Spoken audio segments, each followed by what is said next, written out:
Hey everyone, today I'm going to tell you about a few things I'm interested in and excited about when it comes to 2025 video game releases. It's in no particular order, it's a bit of a mix of mainstream and or anime games, and I probably missed a few things here and there. It's not a guarantee that I'll actually play or cover these games on the channel, but I have my eye on them for some reason or another. What I would love to hear is what you're looking forward to in 2025. Often I'll see something you guys post and I end up checking it out. And I'm sure that's true with other people who browse the comment section as well. So let's start with this one. Nintendo Switch 2. That's probably an obvious one. It's a new console after all. That's always interesting to, at the very least to observe what's going on. It seems like it's highly likely to come out this year. I personally always have Nintendo consoles for Nintendo games. So a new one also means new games. The Switch had many Wii U ports that I already played because I obviously had the Wii U. Well, still have the Wii U. With the Switch 2, there should be completely new stuff, which is, that's nice. I've been playing Mario Kart 8 for almost 10 years now. So just by default, we should see new Mario games like platformers, Mario Kart, Mario Party, that sort of stuff. Obviously Zelda games too. Then there's Splatoon, and of course, Pokemon.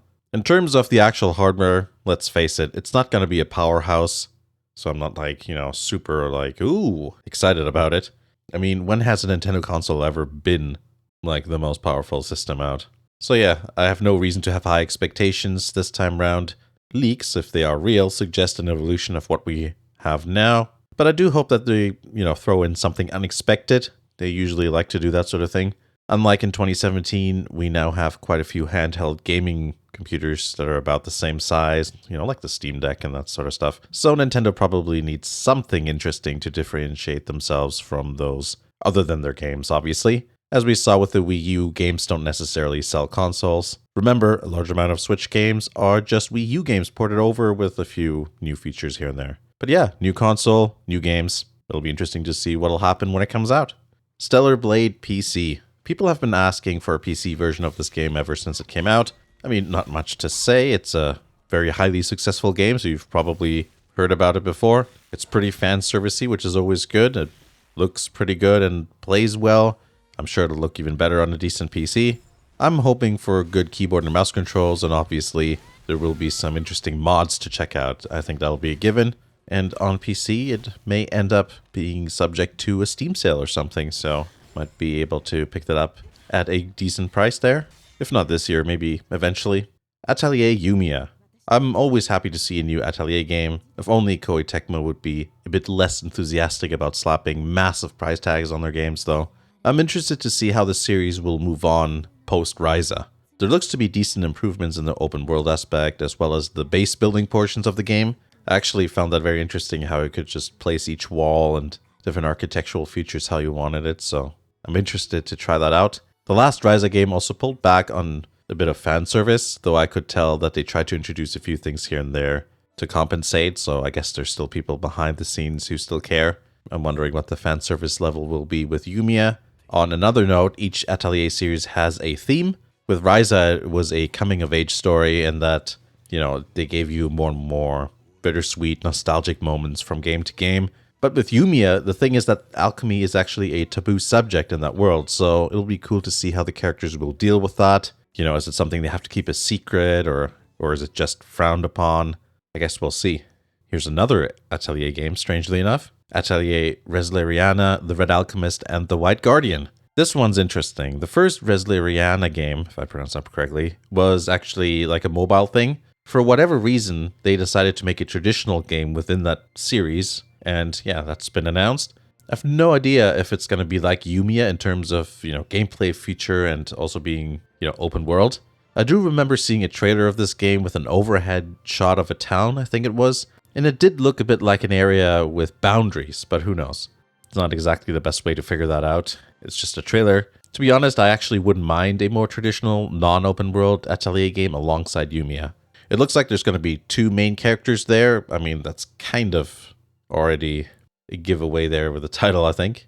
And also the girl has cat ears, so that's good. Shantae Advance Risky Revolution. I'm really excited for this one, not just because I just like Shantae games, but because it's being released on both current systems as well as the Nintendo Game Boy Advance. The game is a previously unreleased sequel of the original Game Boy Color game. I just find it fascinating that after all these years, they decided to finish it.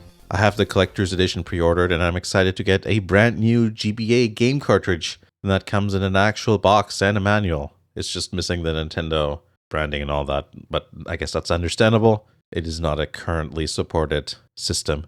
Fable Reboot. Now, I enjoyed the original Fable series, the 3 games. I really like how the fairy tale atmosphere is like, it stands out.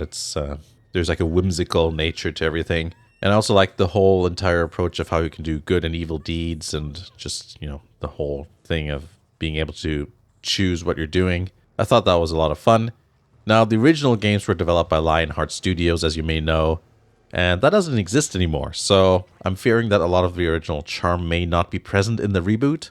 It's Turn 10 Studios, yes, the Forza people, and it'll be interesting to see how they'll handle an RPG.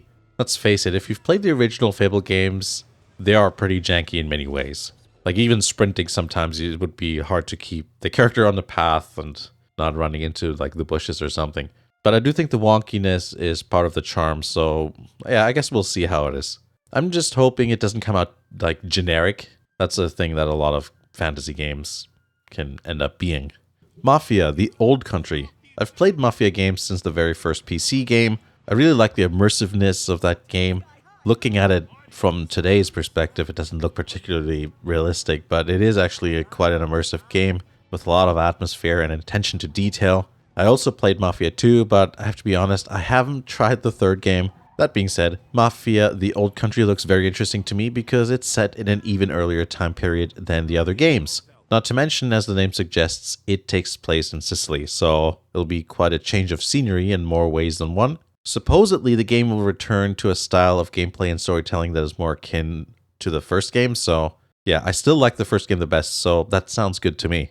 Neptunia Riders vs. Dogoos. To be honest, I'm mildly curious about this game, mainly because I'm a fan of the series. From info provided by people who played the Japanese version, it seems like it's a short and simple experience. I am specifically looking forward to the limited edition. I think that's the interesting bit. It seems to be very well adapted to the whole motorcycle theme. Out of all recent Neptunia LEs, this one seems like it's the most unique, at least since, Virtual Stars, which came with a record. The Riders vs. Dogoos LE seems like it has some good variety going on in terms of items and artwork, and I'm just excited to look through it and add it to my collection. But yeah, those are some of the games I have my eyes on for one reason or another. Let me know what you're looking forward to in 2025. Remember that you can support the channel in various ways, including not only Patreon like before, but also YouTube memberships. They have the same tiers, more or less, with updates and early access to videos, that sort of stuff. Also, there's a second channel and more. Just check the video description. Thanks for watching, and I'll see you again in the next video.